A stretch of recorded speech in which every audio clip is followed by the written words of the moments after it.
환자를 이송하다가 교통사고를 낸 119 대원이 처벌받을 처지에 놓였습니다. 청와대 국민청원에는 구급대원을 처벌하지 말아달라는 청원이 잇따르고 있습니다. 강진 여고생 사망 사건은 계획된 범죄로 가닥이 잡혔습니다. 경찰은 여고생의 아버지 친구를 범인으로 지목했지만 사건은 여전히 의문투성입니다. 민선 7기 광주시가 광주형 일자리와 도시철도 2호선 등 핵심 현안들을 어떻게 풀어갈지 이용섭 시장에게 직접 들어봅니다. 금호타이어 이사진이 새로 꾸려지고 8천억 원대 자금이 수혈되면서 경영 정상화 작업이 속도를 내고 있습니다. 여러분 안녕하십니까? 광주 MBC 뉴스데스크입니다. 응급환자를 이송하다가 교통사고를 낸 구급대원을 처벌해야 할까요? 아니면 책임을 면제해야 할까요? 이런 사고가 매년 수백 건씩 발생한다는데 합리적인 판단이 필요해 보입니다. 청와대 게시판에는 처벌하지 말아달라는 국민청원이 계속 올라오고 있는데요. 법률 개정으로까지 이어질 수 있을까요? 송정근 기자가 보도합니다. 119 구급차 안에서 구급대원들이 음식이 목에 걸려 의식이 없는 90대 할머니를 살리기 위해 안간힘을 쏟습니다. 빨간불에서 갈까 말까 주춤거리던 구급차는 급한 나머지 교차로에 진입하고 이를 미쳐보지 못한 승합차가 오른쪽에서 들이받습니다. 차량 밖으로 튕겨나간 구급대원들은 부상에도 아랑곳 않고 환자에게 기어갑니다. 자기도 많이 다쳤는데도 불구하고 엉금엉금 기어가서 그 환자에게 다가가지고 환자를 아스팔트에 눕혀놓고 뒤에 막 따라오고 있는 구급대가 접근하기 직전까지도 90대 응급 환자는 끝내 숨졌고 교통사고로 구급대원들도 다쳐 병원 치료를 받고 있습니다. 게다가 이들은 처벌을 받을 처지에도 놓여 있습니다. 구급차를 운전했던 구급대원은 교통사고 처리 특례법 위반으로 사고 당일 불구속 입건됐습니다. 현행법상 구급차는 비상 상황에서 신호 위반이나 과속을 해도 되지만 그건 사고가 나지 않을 경우에만 해당합니다. 사고가 나면 책임은 전적으로 구급대원이 져야 합니다. 경찰은 사정은 딱하지만 실정법을 위반한 데에 대한 처벌은 불가피하다는 입장입니다. 저희들이야 법에 따라서 법규에 따라서 또 원칙적으로 이렇게 법을 적용할 것인데요. 법 조항 안에가 여러 가지 또 면책 규정이라든지 감경 규정이라든지 구급대원들의 안타까운 사연이 알려지면서 청와대 국민청원 게시판에는 구급대원을 처벌하지 말아달라는 청원이 3만 명을 넘어서고 있습니다. 최근 3년 동안 이런 사고는 전국적으로 740여 건이나 일어났고 구급차를 운전한 대원들은 처벌을 받았습니다. 응급구조 상황에서의 교통사고 책임을 면제해주자는 내용의 개정안이 최근 2차례나 발의됐지만 아직까지 처리되지 않고 있습니다. 이번 광주에서의 사고가 특별법 개정까지 이끌어낼 동력으로 작용할 수 있을지 주목됩니다. MBC 뉴스 송정근입니다. 강진 여고생 사망 사건 소식은 주요 뉴스에 있었지만 방금 전 서울에서 나갔으니까 다음 뉴스로 진행하겠습니다. 광주경찰청 광역수사대는 기아차 채용을 미끼로 최근까지 29명으로부터 19억 원을 받아 가로챈 혐의로 기아차 광주공장 노조 간부 출신의 48살 황모 씨를 붙잡아 조사하고 있습니다. 경찰의 수사망을 피해서 이곳에서 도피 생활을 해온 황 씨는 수배 전단을 본 시민의 제보로 어젯밤 검거됐습니다. 경찰은 황 씨에 대해서 구속영장을 신청하고 공모 혐의를 받고 있는 기아차 전현직 직원에 대해서도 영장 신청을 검토하고 있습니다. 광주시의 민선 7기가 출범한 지 일주일이 채 지나지 않았지만 첫 출발이다 보니 시장의 말 한마디 한마디에 관심이 쏠립니다. 시민들이 궁금해하는 것들도 많은데요. 이용섭 광주시장에게 직접 들어보는 시간을 마련했습니다. 안녕하십니까? 안녕하십니까? 네, 며칠 안 됐지만 많이 바쁘셨죠? 예, 한마디로 표현하면 정신없습니다. 네. 네, 시장님께서는 취임 전부터 일자리를 강조하셨고요. 또 일자리를 위해서 현대차와의 투자 협약이 가장 시급한 현안이다 이런 말씀도 하셨는데 뭐가 좀 잘 안 풀리고 있나요? 지난 6월 1일 날 현대자동차가 투자 의향서를 제출을 했습니다. 네. 이건 광주 발전을 위해서 매우 바람직하고 반길 일인데요. 이제 이건 시작입니다. 이제 본격적으로 검토를 해야 됩니다. 예를 들면 현대자동차는 광주시가 주체가 돼서 만든 신설법인에 일부 투자를 하고 이제 차종응, 신규 차종을 개발해서 위탁 생산하겠다는 것이거든요. 네. 근데 우리 광주시는 영리법인에 직접 투자할 수가 없습니다. 네. 그래서 우회 투자를 해야 됩니다. 그래서 우회 투자를 해야 되는데 뭐 창조경제혁신센터다 뭐 여러 군데가 있어요. 방법이. 네. 그 방법 중에 어느 것이 법적으로 문제가 없는 것인지 효율성이나 지속 가능성 측면에서는 어떤 경로를 통하는 게 좋은 것인지 네. 지금 내부적으로 검토하고 있고 대형 로펌과 협의 중에 있습니다. 네.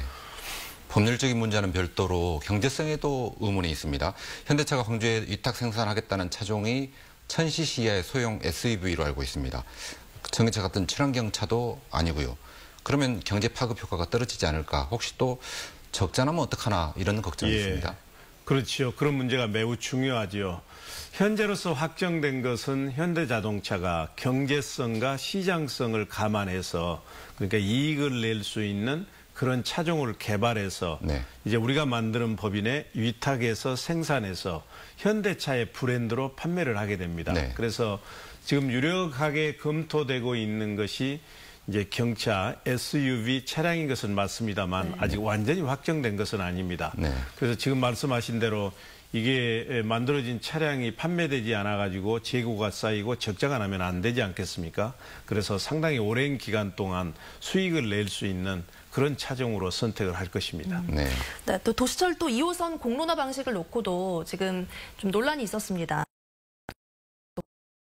그렇다고 너무 시간을 끌어도 곤란할 텐데요. 여기에 대해서는 좀 좋은 방안이 있으신가요?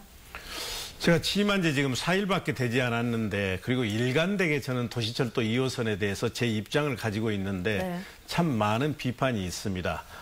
저는 일관되게 도시철도 2호선은 건설하겠습니다. 다만 재정 적자, 안전성, 기술성 문제에 대해서 다른 생각을 가지고 있는 분들이 많이 계시기 때문에 시민들의 공론화 과정을 거쳐서 결정하겠습니다. 이렇게 말씀을 드렸고요. 그럼 어떤 공론 과정을 거칠 거냐?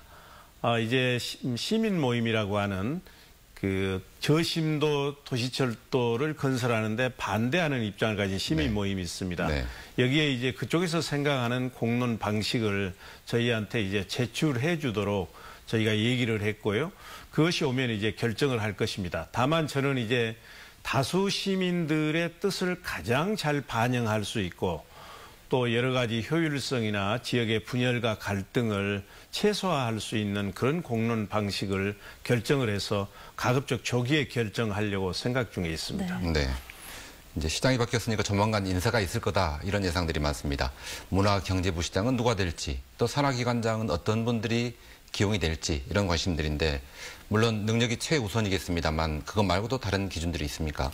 그렇습니다. 이제 기본적으로 인사는 이제 측근이나 뭐 이제 가까운 친인척이나 이런 것에 대한 정실 인사가 아니라 네. 능력 위주의 적재적소 인사가 될 것입니다. 문화경제부 시장은 이제 다음 주쯤 저는 네. 결정을 해서 발표를 하려고 생각 중에 있고요. 네. 그리고 산하기관 인사는 지금 언론에 이제 자주 나오고 있지 않습니까? 네. 또 시민들께서 궁금해하고 있기 때문에 다음 주 중에 대강의 기준을 발표를 하겠습니다. 지금 제가 생각하고 있는 자격 요건은 크게 세 가지라고 생각을 합니다. 네. 우선은 당의 기관의 업무에 대한 전문성이 있어야 되지 않겠습니까? 네. 두 번째는 그 큰 기관들을 이끌어갈 리더십이 있어야 됩니다. 그리고 세 번째는 민선 7기와 함께 갈 수 있는 방향성, 네. 그러니까 철학과 가치가 같아야 된다는 얘기죠. 이 세 가지 요건에 맞는 분들을 지금 비어있는 것은 우선적으로 공모를 하고 그렇게 하겠습니다. 네. 네, 또 시민들이 궁금해하는 사안이 생기면 오늘처럼 종종 나와주실 거죠? 예, 네. 네. 오늘 나와주셔서 감사합니다. 감사합니다. 고맙습니다.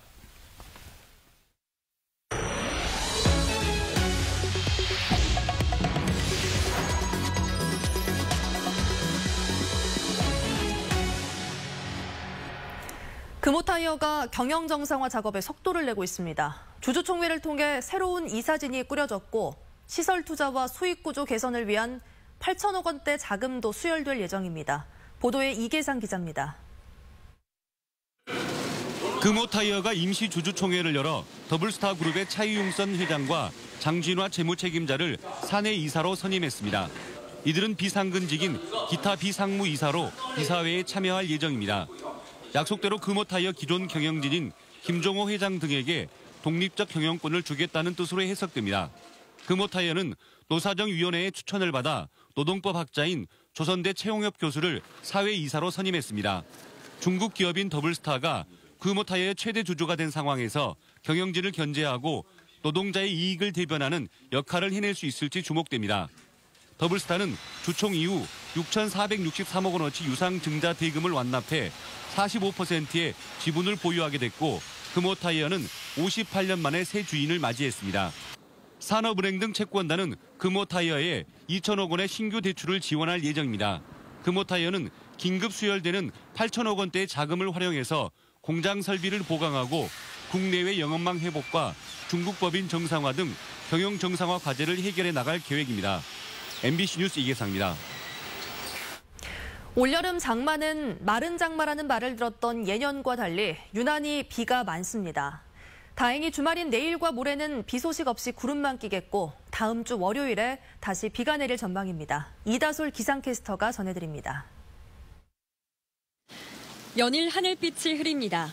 거센 장맛비에 이어 제7호 태풍 뿌라삐룬의 영향으로 비가 쏟아졌고 이후에는 대기 불안정으로 곳곳에 소나기가 이어지고 있습니다.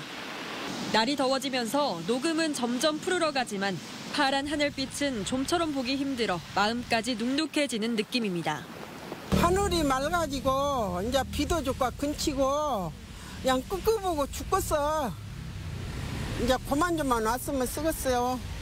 이제 그만 오고 그래야 우리가 또 물놀이도 갈 수 있고 또 여름에 휴가 때 활발하게 애들 데리고 가서 재미나게 그냥 시원하게 놀 수 있도록 조금 안 왔으면 좋겠네요.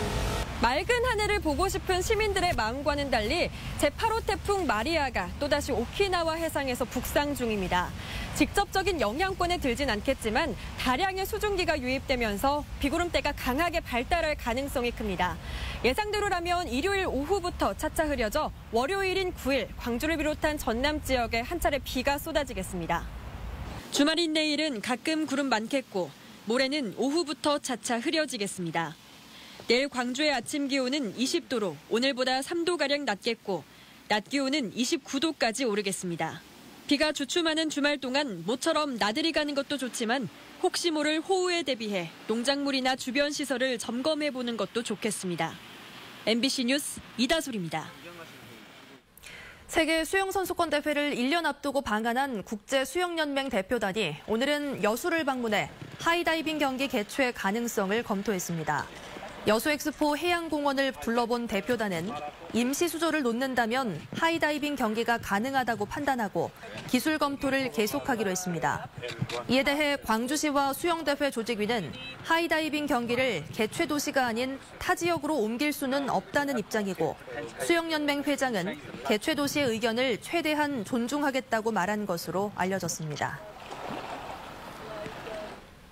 광주 수영대회 D-1년 기념행사가 내일 조선대학교 운동장에서 열립니다. 기념행사에서는 대회 유치부터 현재까지의 준비 과정을 담은 영상과 수영대회 홍보대사인 박태환, 안세현 선수의 영상 응원 메시지가 상영되고 인기 가수들이 참여하는 대형 음악회가 진행됩니다. 또 5.18 민주광장 일대와 대인시장, 남광주 야시장 등 광주 시내 곳곳에서는 프린지 페스티벌과 동아시아 문화공연 등 다양한 문화행사가 펼쳐집니다. 광주시 교육청이 내년 예산 편성에 시민들의 의견을 반영하기 위해 설문조사를 진행하기로 했습니다.